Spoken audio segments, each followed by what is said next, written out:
আসসালামু আলাইকুম কাকা। এগুলি যে আপনি টুকায় বিক্রি করবেন, এগুলি কোথায় বিক্রি করবেন? পল্লী বিদ্যুতের দিকে বিক্রি করবেন। আচ্ছা, এগুলি বিক্রি করে কি আপনার সংসার চলে?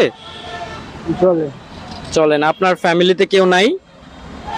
আর ফলাফল সব বিদ্যা বিদ্যা বিদ্যা সব জুদা হয়ে গেছে না? ছেলে মেয়ে কয়জন কাকা আপনার? চারজন। তারা কি আপনাকে দেখে না?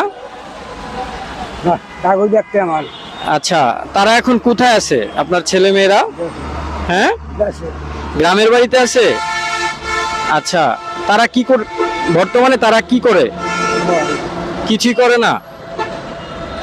সুপ্রিয় দর্শক দেখেন, এত বৃদ্ধ বয়সে উনি এত পরিশ্রম করতেছে। আসলে দেখে অনেক মায়া লাগে এসব মানুষকে দেখে। আসলে ভিডিওটা বেশি বেশি শেয়ার করে দিবেন, যাতে যারা বাবা মাকে না দেখে তারা যেন এই ভিডিওটা দেখে অনেক সতর্ক হয়ে যায়। আসলে এই বয়সে একটা মানুষ এতটা পরিশ্রম করতেছে, আসলে দেখে অনেক খারাপ লাগে। কাকা, আপনি থাকেন কোথায়?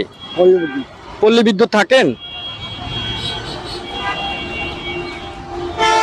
আচ্ছা ঠিক আছে, আপনি কাজ করেন, সৎভাবে আপনি কাজ করতেছেন, দেখে অনেক ভালো লাগলো। তো ভালো থাকবেন। হ্যাঁ, আপনার ব্যবসা যেন ভালো থাকে, ভালো চলে, এই কামনা রইল। আসসালামু আলাইকুম।